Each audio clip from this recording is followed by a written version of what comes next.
સાથીઓ નમસ્કાર।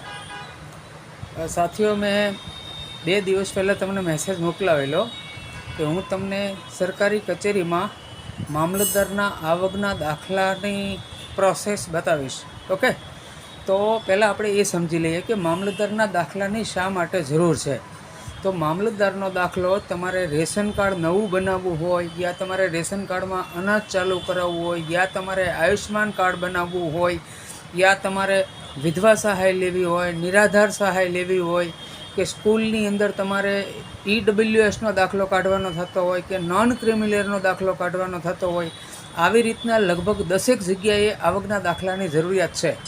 અને એટલે સરકારી કચેરીની અંદર, મામલતદાર કચેરીની અંદર સૌથી વધારે ડિમાન્ડ મામલતદારના દાખલાની હોય છે। તો હું તમને મામલતદારના દાખલાની આખી પ્રોસેસ બતાવું છું। તમે તમારી જાતે એ આવકના દાખલાની પ્રોસેસ કરી શકો છો।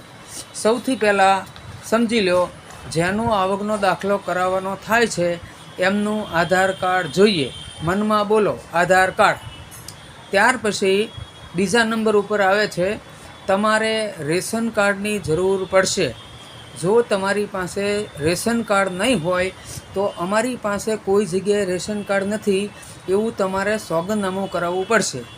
ત્રીજું, એડ્રેસ પ્રૂફ માટે તમારા રેશન કાર્ડમાં જે કોઈ નામ હોય એમાંથી કોઈ પણ વ્યક્તિનું લાઇટ બિલ અથવા વેરા બિલ બેમાંથી કોઈ પણ એકમાં રેશન કાર્ડમાં જે નામ હોય એમાંથી કોઈ એક વ્યક્તિનું નામ હોવું જરૂરી છે। જો તમે ભાડે રહેતા હોવ તો ભાડા કરાર અથવા સંમતિ પત્ર માગશે। તો 3 વસ્તુ સમજાઈ ગઈ। પહેલું આધાર કાર્ડ, બીજું રેશન કાર્ડ, અને ત્રીજું લાઇટ બિલ, વેરા બિલ। 3 વસ્તુ। અને ત્યાર પછી ચોથી વસ્તુ છે તમે જ્યાં રહો છો એ જ સરનામાવાળા આજુબાજુના અડોશી પડોશીના આધાર કાર્ડની એક ઝેરોક્સ અને તમારો એક ફોટો। ટોટલ 5 થી 6 વસ્તુ જોઈશે। Aadhaar card, ration card, light bill, વેરા બિલ, 2 સાક્ષી અને એક ફોટો।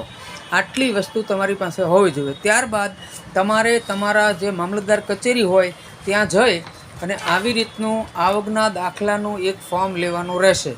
એ ત્યાંથી તમને ફ્રીમાં પણ મળી શકે છે, ઝેરોક્સમાંથી પણ મળી શકે છે, અને તમે ઓનલાઈન પણ કઢાવી શકો।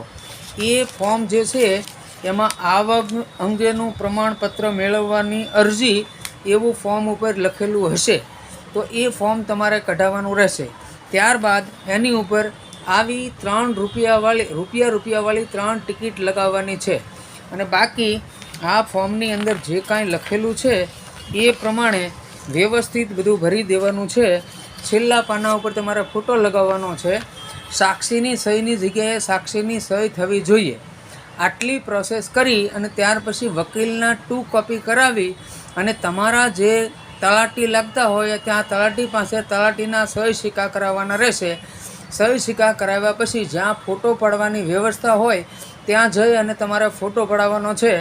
તમે જ્યારે ફોટો પડાવો ત્યારે તમને એક સ્લીપ આપશે અને ત્યાં 20 રૂપિયા લેશે। એ સ્લીપમાં તમારે તમારું નામ પૂરેપૂરું વ્યવસ્થિત વાંચી લેવાનું છે। જો ભૂલ હોય તો તરત જ તમારે એમને કહેવાનું છે, એટલે તમારો આવકનો દાખલો બની જશે। આવી જ રીતે આવકના દાખલાની જેમ વિવિધ પ્રકારની 10 પ્રોસેસો, અલગ અલગ દાખલાઓ છે। જો તમારો પોઝિટિવ રિવ્યૂ અને રિસ્પોન્સ આવશે તો હું તમને બીજા વિડીયો બનાવીને આપીશ। આભાર।